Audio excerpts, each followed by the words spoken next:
Hello traders. कल के trading session के लिए बैंक निफ्टी के चार्ट को देख लेते हैं। अगर हम चार्ट में थोड़ा पीछे जाके देखें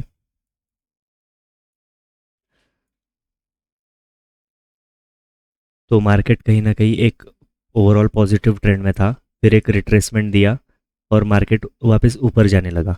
सो एक पॉजिटिव ट्रेंड में रिट्रेसमेंट के बाद जब वापस ट्रेंड कंटिन्यू होता है तो यहाँ पे ब्रेकआउट के साथ बायर्स आने की कोशिश करते हैं। तो यहाँ पे एंड के मोमेंटम में ब्रेकआउट होके ये स्विंग का ब्रेकआउट होके मार्केट ऊपर बढ़ेगा, ये इंटेंशन से कहीं ना कहीं यहाँ पे बायर्स आना चालू हो गए होंगे एंड के मोमेंटम में। मार्केट ने कहीं ना कहीं ये पिछले 2 दिन में जो सेलिंग दिखाई है वो बायर्स को हटाने के लिए दिखाई है। अगर हम देखा जाए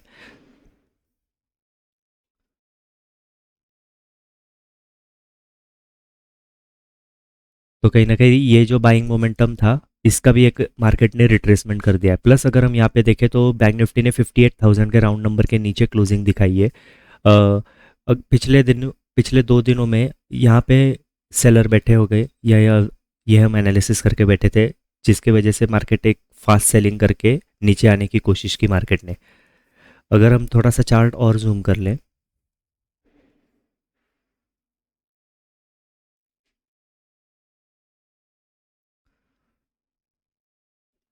तो कहीं ना कहीं यहाँ पे रेजिस्टेंस के आसपास सेलर बैठे थे और पिछले दिन में यहाँ पे ऊपर सेलर बैठे थे, ऐसे हमारा अज्यूमशन था। तो जब मार्केट ने ये मोमेंटम किया तब ये सेलर भाग गए होंगे, बट वापस ये मोमेंटम जब किया तब यहाँ पे फिर से सेलर आए होंगे। उनको निकालने के लिए एक रिट्रेसमेंट किया मार्केट ने और फिर मार्केट नीचे जाके क्लोज हुआ है। ऐसे में ये जो सेलर है ये प्रॉफिट में बैठे तो होंगे, बट कहीं ना कहीं वीकेंड के कारण 2 दिन का जो हॉलीडे था उसके कारण यहाँ पे ज़्यादा बायर्स ने अपनी पोजीशन होल्ड नहीं की होंगी, मतलब नीचे यहाँ पे बायर्स के स्टॉप लॉस अवेलेबल नहीं है, ऐसे हमारा एजम्पशन है कल के ट्रेडिंग सेशन को लेके। सो यहाँ पे सेलर बैठे होंगे। अगर जिस सेलर को अच्छा प्रॉफिट दिखने के बाद उसने प्रॉफिट बुकिंग कर लिया होगा तो वो तो निकल गया होगा मार्केट से। बाकी सेलर जो बैठे रह गए होंगे उनको मार्केट ने प्रॉफिट कम करके रिट्रेसमेंट में निकाल दिया। और जो सेलर यहाँ पे रिट्रेसमेंट के साथ एक जो सेलिंग मूव हुई है यहाँ पे भी सेलर्स आने की कोशिश कर रहे होंगे और बैठे भी होंगे। प्लस मार्केट ने ये जो 58,000 के नीचे जो क्लोजिंग दी है इसकी वजह से यहाँ पे सेलर्स ज़्यादा बैठे हो सकते हैं कंपेयर टू बायर्स। यहाँ पे नीचे बायर्स नहीं है क्योंकि ओवरऑल पूरा सेलिंग ही दिखाया है मार्केट ने। प्लस यहाँ पे क्लोजिंग की वजह से यहाँ पे सेलर्स अवेलेबल है आसपास। कल ही हमें इन्हीं सेलर्स को टारगेट करते हुए प्लस ओवरऑल जो ट्रेंड था इसको हम बाइंग साइड में देखते हुए बाइंग साइड में बैठने की कोशिश करेंगे। कल अगर गैप अप मिलता है तो यहाँ पे बाइंग करेंगे, थोड़ा बड़ा गैप अप भी हुआ तो भी यहाँ पे बाइंग करेंगे, फ्लैट में भी बाइंग करेंगे और गैप डाउन में भी हम यहाँ पे बाइंग ही करने वाले हैं। अगर गैप डाउन हो गया तो मार्केट को नीचे जाने देंगे, यहाँ पे ब्रेक डाउन करने देंगे और फिर यहाँ पे ब्रेक डाउन के वक्त एंट्री करेंगे हम और ऊपर के टारगेट्स के लिए बैठेंगे। अगर मार्केट थोड़ा ज़्यादा गैप अप खुल गया तो थोड़ा सा नीचे आने देंगे, ब्रेक डाउन करने देंगे ये लेवल का साइकोलॉजिकल नंबर का, और फिर अप साइड के लिए हम कहीं ना कहीं बैठने की कोशिश करेंगे। अगर फ्लैट खुला मार्केट तो ये कहीं ना कहीं थोड़ा सा वोलाटाइल हो सकता है, ऊपर नीचे कर सकता है।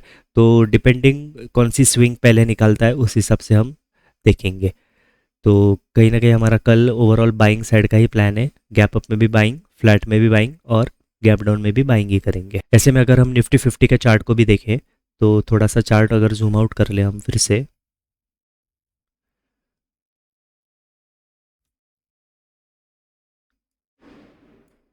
तो कहीं ना कहीं मार्केट एक कुछ दिनों से एक रेंज में चलने की कोशिश कर रहा है। ये रेंज का टॉप था और ये रेंज का बॉटम है। अगर हम देखें केयरफुली ऑब्जर्व करें तो ये जो लोअर पॉइंट था कहीं ना कहीं मार्केट ने ये लास्ट दिन यहाँ पे इसका ब्रेक डाउन कर दिया है। यहाँ पे फिर से बैंक निफ्टी की तरह बायर्स के स्टॉप लॉसेस अवेलेबल नहीं होंगे। ब्रेकडाउन देख के बायर्स अगर जो भी बैठे होंगे पूरे दिन में, जो भी बायर आने की कोशिश कर रहे होंगे वो अपनी पोजीशन होल्ड करके नहीं गए होंगे, लॉस लेके निकल गए होंगे। प्लस यहाँ पे सेलर्स आने की कोशिश कर रहे होंगे। यहाँ पे 30 तारीख को जो चार्ट बना हुआ है 2 दिन पहले का, यहाँ पे अगर हम देखें तो मार्केट ने फर्स्ट कैंडल में ब्रेकआउट किया चार्ट का और वापस नीचे आ गया। फिर यहाँ पे मार्केट ने ये जो कैंडल बनी है इसमें ये राउंड नंबर का एग्जैक्ट रेजिस्टेंस लेके नीचे फॉल करने की कोशिश की, फिर रिट्रेस किया, वापस थोड़ा सा नीचे गया, फिर रिट्रेस किया, ऐसे करते हुए मार्केट नीचे गया। जो लास्ट ट्रेडिंग दिन था अपना 31 तारीख का जो चार्ट बना हुआ है हमने देख पा रहे हैं, वहाँ पे भी मार्केट ने एक रिट्रेस किया और वापस गिर गया। तो ऐसे में यहाँ पे भी सेलर आए होंगे, प्लस ये मोमेंटम को देख के वो बैठे रह गए होंगे। जिसने प्रॉफिट बुक किया वो तो निकल गया होगा, बट मैक्सिमम लोग यहाँ पे बैठने की कोशिश कर रहे होंगे। प्लस रिट्रेसमेंट किया यहाँ पे भी, फिर रिट्रेसमेंट के साथ वापस सेलर आने की कोशिश कर रहे होंगे। सो ऊपर सेलर ज़्यादा बैठे हुए हैं, यहाँ पे भी सेलर बैठे हुए हैं, यहाँ पे भी सेलर बैठे हुए हैं, यहाँ पे भी सेलर बैठे हुए हैं। सो कहीं ना कहीं हमारा इन्हीं सेलर्स को टारगेट करने का प्लान है। बायर्स के स्टॉप लॉसेस यहाँ पे नीचे अवेलेबल नहीं है ब्रेकडाउन होने की वजह से, प्लस यहाँ पे ऊपर सेलर बैठे, यहाँ पे सेलर बैठे और यहाँ पे सेलर बैठे। तो कहीं ना कहीं इन सेलर्स को टारगेट करने का ही हमारा प्लान है। सो गैप अप के केस में हम बाइंग करेंगे, थोड़ा सा अगर रिजेक्शन आया तो आने देंगे, और फिर जब मार्केट ऊपर जाने में लगेगा तब हम यहाँ पे ब्रेकआउट के लिए डबल कन्फर्मेशन के साथ यहाँ पे बाइंग साइड में बैठने की कोशिश करेंगे। फ्लैट में भी हम बाइंग ही करेंगे और गैप डाउन में भी हम बाइंग ही करेंगे। अगर हम सेंसेक्स के भी चार्ट को देखें तो यहाँ पे मार्केट ने एक सेलिंग दिखाई, एक रिट्रेस हल्का फुल्का साइडवेज होके वापस नीचे जाके नीचे ही क्लोजिंग करने की कोशिश की। क्लोजिंग देखे जाए तो 84,000 के नीचे क्लोजिंग किए, तो आसपास यहाँ पे सेलर बैठे रह गए होंगे, यहाँ पे ऊपर भी सेलर बैठे रह गए होंगे। प्लस यहाँ पे किसी बायर ने अपना पोजीशन होल्ड करने की हिम्मत नहीं की होगी। सो ऐसे में यहाँ पे कोई ऑपरेटर बाय करके जा जा सकता है। सो यहाँ पे बायर्स के स्टॉप लॉसेस अवेलेबल नहीं है, तो इन्हीं सेलर्स को टारगेट करने का हमारा प्लान है। सो अगर रेजिस्टेंस के आसपास कहीं ना कहीं गैप अप मिला तो हम बाइंग ही करेंगे, फ्लैट में भी बाइंग करेंगे और गैप डाउन में भी हम बाइंग करेंगे। गैप डाउन अगर खुल गया मार्केट तो थोड़ा सा वेट करेंगे, एक बार नीचे जाने देंगे। ये राउंड नंबर का अगर ब्रेकडाउन होता है थोड़ा सा तो यहाँ पे बैठने की कोशिश करेंगे, ये ज़्यादा अच्छी एंट्री होगी हमारे अकॉर्डिंग। और अगर मार्केट कहीं ना कहीं रेजिस्टेंस के आसपास खुला तो थोड़ा सा मे बी अगर नीचे आया तो आने देंगे, और फिर ब्रेकआउट के साथ दूसरे इंडेक्स में भी हम एंट्री करने की कोशिश करेंगे। फ्लैट में थोड़ी सी सिचुएशन ट्रिकी है, तो जैसे चार्ट बनता है अभी उस अकॉर्डिंग हम पोजीशन बनाने की कोशिश करेंगे। सो ट्रेडर्स, मिलते हैं कल के ट्रेडिंग सेशन के वीडियो में। Thank you so much for watching.